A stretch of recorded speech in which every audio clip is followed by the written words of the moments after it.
Operation Kagar ఆపాలని తెలంగాణ మంత్రి Seethakka demand చేశారు.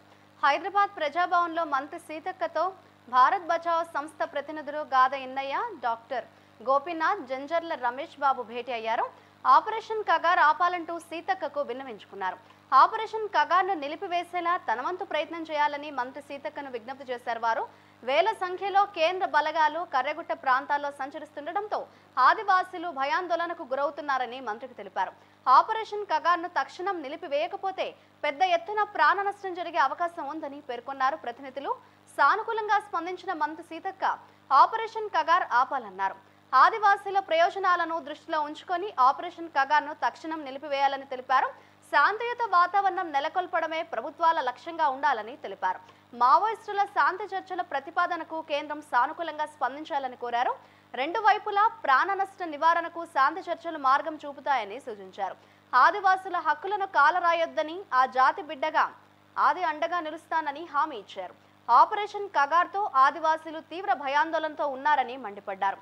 ఆదివాసీ ప్రాంతాల్లో ప్రత్యేక పరిపాలనా విధానాలుంటాయని, అందుకే ప్రభుత్వాలు రాజ్యాంగబద్ధంగా వ్యవహరించి వారి శాంతియుత జీవన విధానానికి ఎలాంటి ఆటంకాలు లేకుండా చూడాలన్నారు.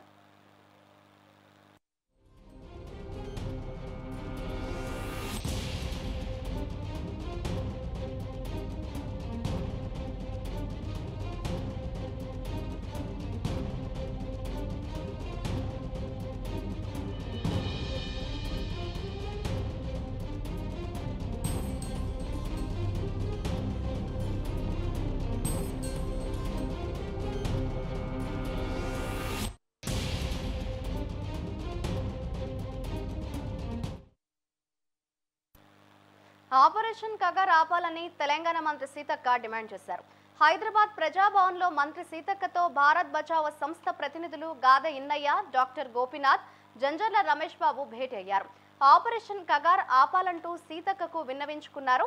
ఆపరేషన్ కగార్ను నిలిపివేసేలా తన వంతు ప్రయత్నం చేయాలని మంత్రి సీతక్కకు విజ్ఞప్తి చేశారు. వేల సంఖ్యలో కేంద్ర బలగాలు కర్రెగుట్ట ప్రాంతాల్లో సంచరిస్తుండటంతో ఆదివాసీలు భయాందోళనకు గురవుతున్నారని మంత్రికి తెలిపారు.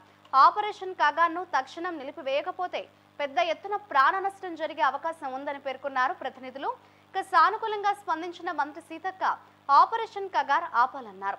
ఆదివాసీల ప్రయోజనాలను దృష్టిలో ఉంచుకొని ఆపరేషన్ కగార్ను తక్షణం నిలిపివేయాలని తెలిపారు. శాంతియుత వాతావరణం నెలకొల్పడమే ప్రభుత్వాల లక్ష్యంగా ఉండాలని తెలిపారు. మావోయిస్టుల శాంతి చర్చల ప్రతిపాదనకు కేంద్రం సానుకూలంగా స్పందించాలని కోరారు. రెండు వైపులా ప్రాణ నష్ట నివారణకు శాంతి చర్చలు మార్గం చూపుతాయని సూచించారు. ఆదివాసీల హక్కులను కాలరాయొద్దని, ఆ జాతి బిడ్డగా ఆది అండగా నిలుస్తానని హామీ ఇచ్చారు. ఆపరేషన్ కగార్తో ఆదివాసీలు తీవ్ర భయాందోళనతో ఉన్నారని మండిపడ్డారు. ఆదివాసీ ప్రాంతాల్లో ప్రత్యేక పరిపాలనా విధానాలుంటాయని, అందుకే ప్రభుత్వాలు రాజ్యాంగబద్ధంగా వ్యవహరించి వారి శాంతియుత జీవన విధానానికి ఎలాంటి ఆటంకాలు లేకుండా చూడాలన్నారు.